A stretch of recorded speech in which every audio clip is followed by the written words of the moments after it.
Welcome back to my workshop. Now hopefully a quick project for you today. We've got one of these, which is a Vax carpet washer. The model is actually a, let me tell you, W86-DP-b. Okay, we've got it out of the storage, we've gone to use it. It sort of works, but it doesn't work properly. I think I know what's happened, and I think I know why it's happened, and I'm going to show you how to repair it. Right, so I've just plugged this in just so I can demonstrate what's wrong, and I can tell you why it's actually gone wrong. Now, if we look at here, it's plugged in. When we turn it on, what should happen is these rollers in here, or the brushes, should actually turn. Let me show you what's happening.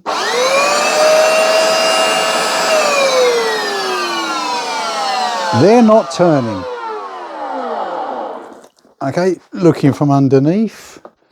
Okay, so these are obviously supposed to be belt driven, but it doesn't look like there's any belt attached to those. So what I suspect is the belt's broken and we've gone to use it. It's probably been crispy and it's snapped. That's what I suspect. So what we need to do is get to the belt. But the first thing we've got to do is obviously unplug it. Make sure it's unplugged, which it is.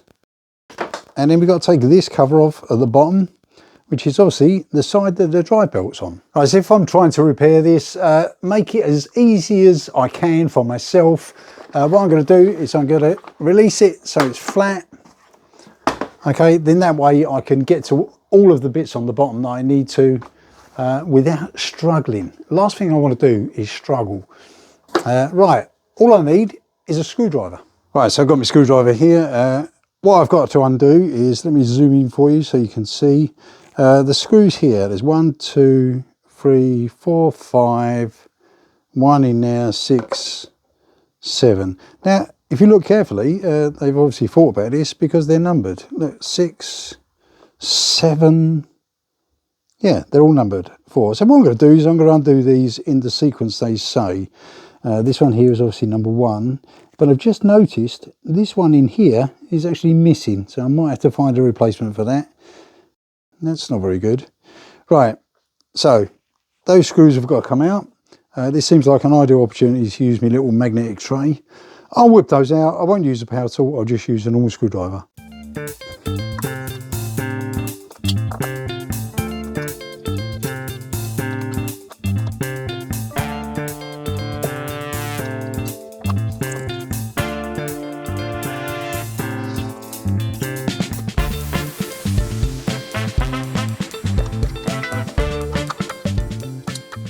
Alright, so this screw's all out now, so I've got to remove this. Just one thing to note, so I've put these in order because they're actually different. There's 3 different types of screws here. There's 2 medium-sized ones which go at the front. These 2 slightly longer ones were in here. Then number 6 here I couldn't get out because it's too deep. I've undone it, but it hasn't come out. And the very last one is a teeny tiny one. So try not to get these mixed up.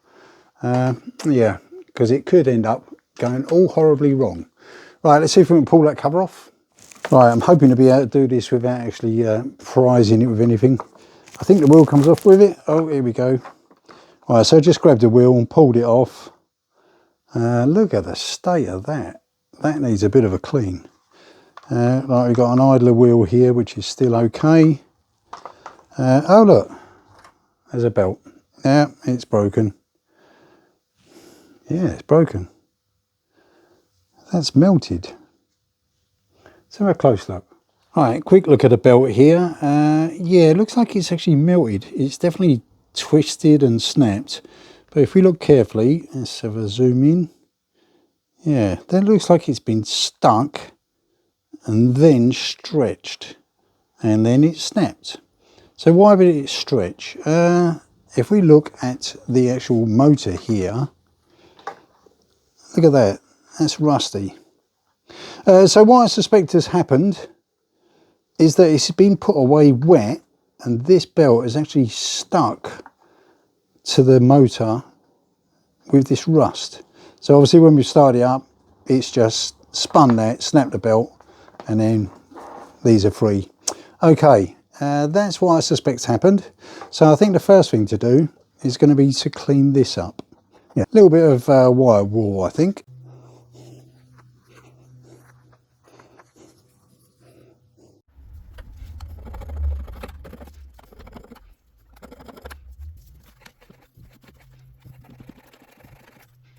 Right, it looks like the wire wool is not actually cutting the mustard. It's quite pitted. So what I'm going to use is a little bit of emery cloth. I'll give it a bit of that, see if I can remove some of it. If not, I might try something a little bit unconventional. Probably don't advise you to do it, but let's see how I get on with this first.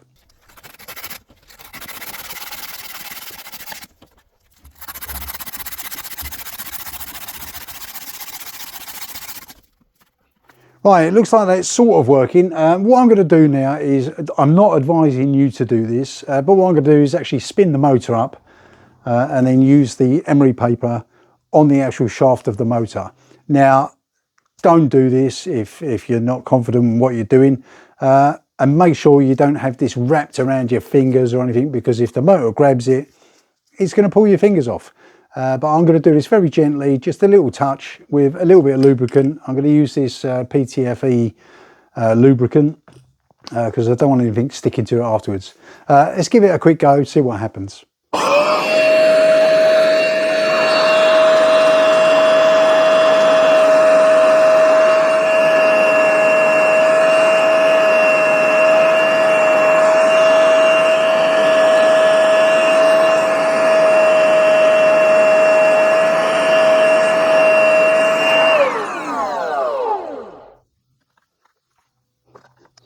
Right, let's clean that up nicely.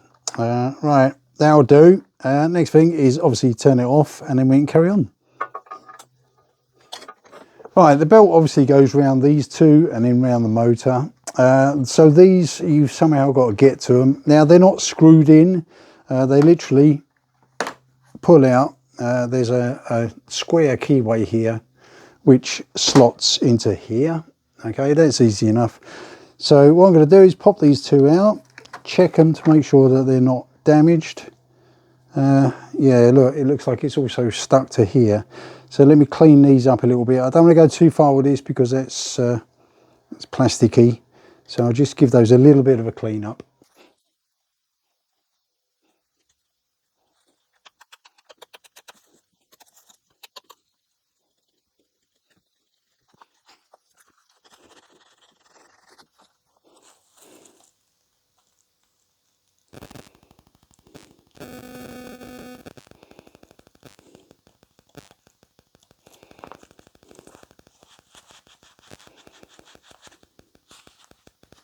Right, that's these two cleaned up a bit now. I won't go too far because obviously I don't want to damage this.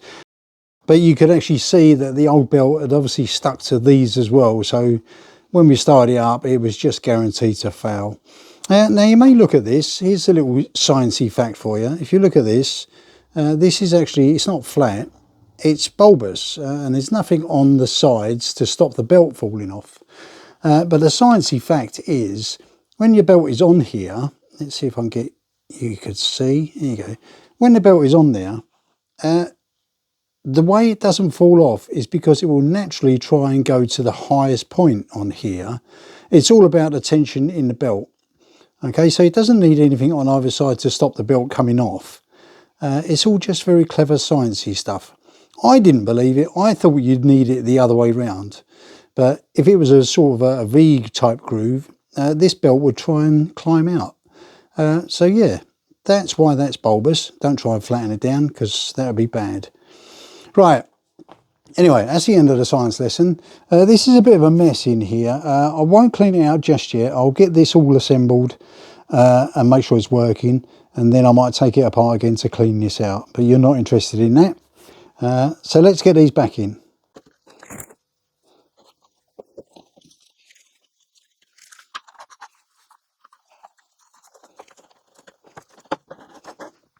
Right, so they're back in now. Obviously, I've put them all the way back in. We've got to get, I've just happened to have a new belt here. It was easy to order, just got onto Amazon, put in the model number, and it came out of these belts. Hopefully, they're the right size. I've checked them against the broken belt, but this one seems to have stretched a bit. So let's see if it works. Now, the way to put it on is obviously pop these two out of this end. I know we've just put them in. but that was to make sure they fit. Put the belt around both of them. Okay, and then pop them back in again. I'm making it look really hard, but it's actually fairly simple. Push. And push.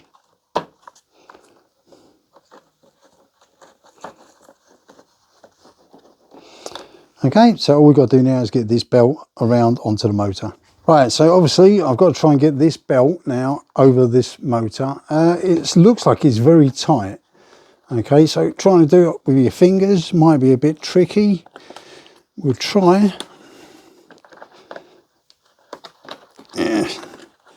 Yeah, I haven't got much in the way of strength. Right, so what we're going to do is just use a little bit of string. Okay, hook it through the belt. And then that should give us a bit more leverage. Let's try and get it on. Oh, nearly. Okay. Right, that's on.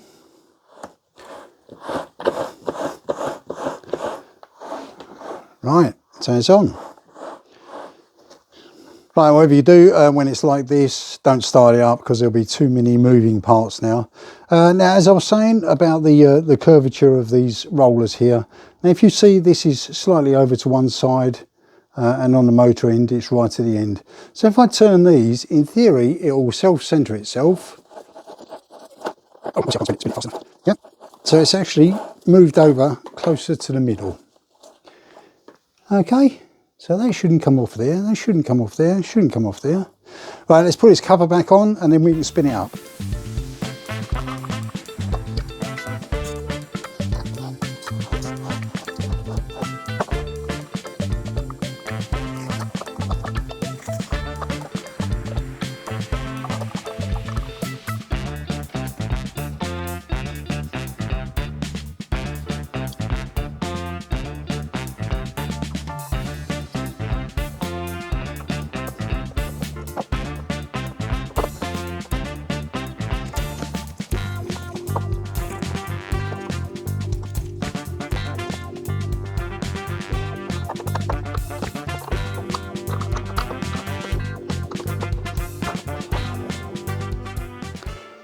Right, just check to make sure that this is all sitting flush and there's no bits sticking out, there's no big gaps anywhere.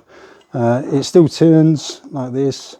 So what I'll do now is I'll quickly plug it in and we'll spin it up briefly with it like this, but make sure I stand clear. All right, let's plug it in again.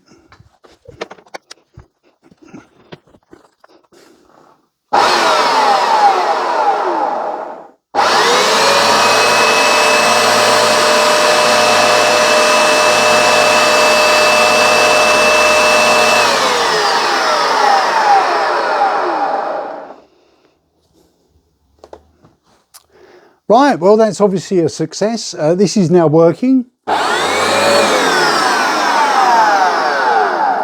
Okay, the brushes are now turning. Everything is cleaned up a little bit. What I'm going to do now is I'm going to take it apart again to clean it up properly. Now the reason this is probably fouled in the first place was because when it was put away, it was probably put away wet. Okay, there was still probably moisture in there. It was put away, it's gone rusty, and then when you first start it up, it snapped the belt. Okay, so it's just to show you that these things can be done by yourself. There's nothing difficult about it. I made it look like hard work because obviously I was trying to film it. But that'll do. So this was the W86-DP-b Vax Carpet Cleaner, how to change the belt. Thank you very much for watching. I hope you enjoyed the video and I'll see you in the next one. Bye.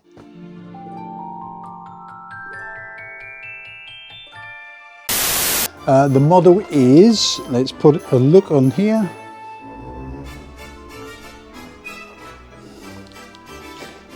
W86-DP-b.